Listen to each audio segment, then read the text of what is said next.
한국갤럽 데일리 오피니언 12월 1주입니다. 2일에서 4일 3일간 조사를 했고요. 통신 3사 제공 무선전화 가상번호에서 무작위 추출해서 전화 면접 방식입니다. 보시면 한국갤럽 자체 조사이고 더 자세한 사항은 중앙선거론사심의위원회 홈페이지를 참조하시면 되겠습니다. 네. 내용 중에 자, 대통령 국정수행 평가 어떻게 나왔습니까? 올랐습니다. 다시 62까지 올랐는데요. 한번 흐름을 한번 보시죠. 네, 그래프로 흐름을 볼 수가 있습니다. 예, 흐름을 보시면은 지금 취임 초기 64, 65, 63 요 수준이었는데 에이펙 끝나고 63까지 치솟다가 살짝 빠졌다가 60으로 횡보하고 62까지 다시 튀었습니다. 예, 부정률은 29니까 직전 조사 대비 2% 포인트 하락했죠. 네. 긍정률이 2% 포인트 더 좋아졌습니다. 물론 둘 다 오차 범위 이내의 변동이기는 하지만 62가 됐다라는 것은 제가 이제 초반에 취임 초기에 64, 63, 4, 5 요 수준이었다는 말씀드렸는데요. 그렇게 된다면 지금은 요 수준으로 복귀할 수도 있겠구나. 예, 그러한 가능성을 보여주고 있죠. 네. 예.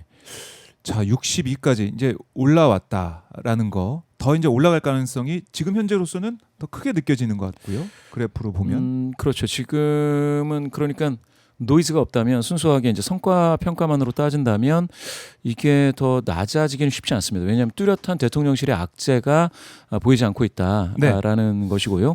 그렇게 따지면 63 그리고 62 요 효과가 이제 외교인데요. 대통령실 또 관련 부처에서 굉장히 노력한 방금도 이제 장관님 오셨지만 네. 그러한 성과들이 반영이 되고 있는 것이 아닌가 이렇게 볼 수가 있겠습니다. 그래요. 지금 그래프를 저희가 지금 보고 있는데 부정평가는 또 내려가고 있고. 예.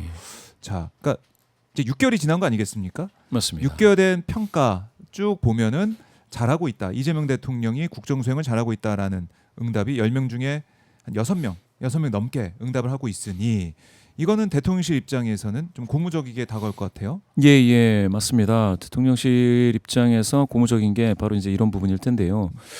6개월 즈음해서 6개월 무렵 직무수행 평가를 한번 보시면은 지금 이재명 대통령이 62가 되겠습니다. 62.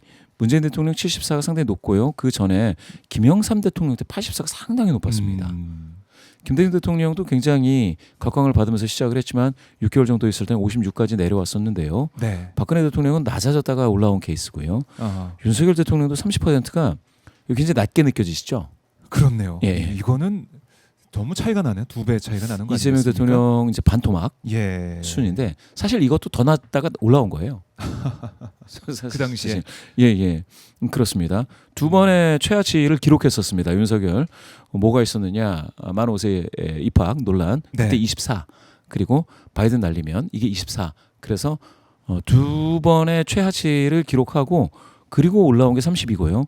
당시에 그러면은 여기 보시면은 11월 8일에서 10날 이 정도의 30 정도를 기록했다고 했는데 이때 윤석열 정부가 어떻게 하면 대통령 지지도를 올리느냐에서 올리는 방법에 대해서 혹시 기억들 하시려는지 모르겠는데 그때 정확히 그 노조가 건설 노조하고 건폭 그 발언도 있었고. 건폭 발언. 예.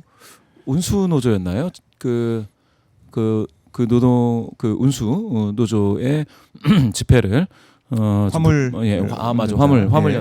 화물연대였죠. 그런 어떤 노동계와 관련돼서 뭐 좀 따끔하게 네. 개혁을 하겠다라고 이야기를 하면서 뭐라고 해야 될까요?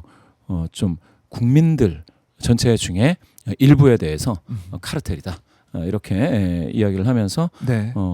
이 겨울을 2023년 1월 달까지 그 겨울을 보내게 됩니다. 그렇게 되면서 이제 미세하게 상승을 했지만 그렇지만 바이든 날리면 효과가 워낙 강했었죠.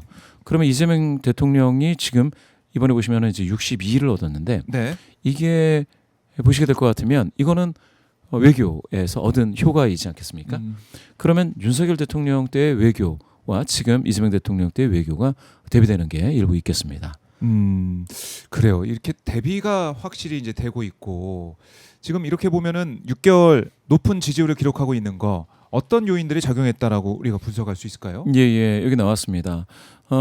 일단은 대통령 직무수행 긍정 평가 이유를 좀 보시면 외교가 11% 포인트 하락했습니다. 그러니까 외교와 관련돼서 주목을 끌었던 네. 많은 국민분들의 어떤 눈길을 끌었던 그런 국면은 좀 지나가고 있다라고 보셔야 될 텐데요. 아, 그 이유는 아무래도 뭐 지금 조사 기간이 2일부터 4일인데 이게 계엄 1년 딱 그 12.3 계엄이 딱 가운데 껴 있지 않겠습니까? 그런 어떤 시기적인 특성을 반영한다고 보겠습니다. 그렇게 따지면은 이렇게 외교를 잘해서 이제 긍정 평가받고 하는 그런 부분들이 네. 우리나라가 굉장히 언론의 뉴스가 많이 쏟아지는 나라라서 짧으면 2주 지속됩니다. 짧으면 2주. 예. 아주 긴 이슈가 정말 나라를 흔들 정도의 큰 이슈는 2달 정도 지속됩니다. 그렇게 봤을 때는 그 외교와 관련된 성과가 크다라고 하면 네. 그거에 대해서는 대통령실이 충분히 홍보할 수 있는 시간과 뭐 어떤 뭐라 그럴까요? 알릴 수 있는 장이 필요했는데 지금 같은 경우에는 외교와 관련해서 아주 좋은 그런 성과들은 이제 조금 눈길에서 벗어났다. 네. 그러면 이제는 무엇이냐? 전 정부 극복이 3%포인트 많아서 5%가 됐는데 이거는 뭐가 되겠습니까? 계엄을 극복한 그 내용들에 대해서 지금 언론이 기획 기사를 내고 있고 계속해서 이제 다큐멘터리 나오죠. 또 이제 책 쓰시는 분들이 있을 겁니다. 네. 이런 것들이 있을 때 전 정부를 극복하는 노력을 인정할 수 있다라고 했을 때는 요게 이제 또 올라오게 되죠. 정부에서는 외교 당국자들이나 아니면은 대통령실에서는 네. 제가 봤을 때는 외교 성과를 만약에 계속 알릴 게 있다면 적절할 때에 지속적으로 이런 부분을 홍보하는 것도 나쁘지 않겠다 싶은 부분은 이렇게 이게 이제 계속될 것 같아요. 12월 초만 되면 이거를 이제 마케팅에서는 뭐 시즈너빌리티라고 하는데 요게 계속 등장할 때 그 다음에 가령 지금은 외교이지 않겠습니까? 그다음에 이제 경제 민생도 올라왔는데 이런 부분에 대해서 좀 홍보할 수 있는 그러한 기획이 필요하다. 지금 보시면은 전 정부 극복, 국가 안정, 정상화 네. 이런 내용이 나오고 있지 않습니까? 밑에 보면은 외교 성과들이 에이펙 성과도 있고 있습니다. 있기는. 하지만 지금 외교 시즌은 예, 이제 예. 또 이제 지나가고 있으니 있다. 예. 12월 3일 내란 예. 1년을 맞아가지고 전 정부 이제 극복에 대한 관심, 예. 그러니까 긍정 평가 이후로 꼽는 게 많아졌다라는 예. 거. 그렇습니다. 12월 달마다 반복될 수도 있겠네요. 예. 자, 이제 부정 평가 사람들 뭐라고 하던가요? 부정평가 이후로서는 294분이 부정평가 하셨는데요. 부정률은 살짝 빠졌다고 말씀드렸습니다. 5.2 이내에서 2%포인트 빠졌다. 네. 경제 민생이 4%포인트 많아서 18이 됐습니다. 그리고 친중 정책, 중국인 무비자 입국 요게 이제 5%포인트 다시 높아져서 7이 됐는데 이게 거의 막 2위까지 올라갔었던 내용이 있었죠. 그런데 정치 보복은 이게 3%포인트 많아서 이제 6이 됐다라고 나오고 네. 도덕성 문제 뭐 이런 것들은 꾸준히 제기가 되고 있는데요. 보시면은 외교는 여전히 5%. 지난주 5였죠. 지금 또 5입니다. 그러니까 외교 가지고 뭐 책 잡을 게 없는 거죠. 탓할 게 없다. 이거는 이제 그대로 되는 거고요. 그다음에 외교가 안 되면 이제 친중 정책인데 친중 정책 가지고 무비자 입국 가지고 이번 정부를 이게 탓할 만한 일이 있고 네. 큰 사건이 터지면 이거는 폭발력이 있을 것 같은데 이렇게 계속 언급이 되는 거 보면 근데 사실은 친중 정책이랄 게 과연 있는지 그리고 무비자 입국 때문에 문제가 됐거나 이번 대통령실을 탓할 게 있는지 뚜렷하게 확 등장하는 이슈가 없습니다. 지금 그렇게 되고 있기 때문에 이거는 7%한 자릿수에 아직은 머물러 있다. 이렇게 보셔야 되고요. 그렇게 따진다면 경제 민생은 무엇이냐?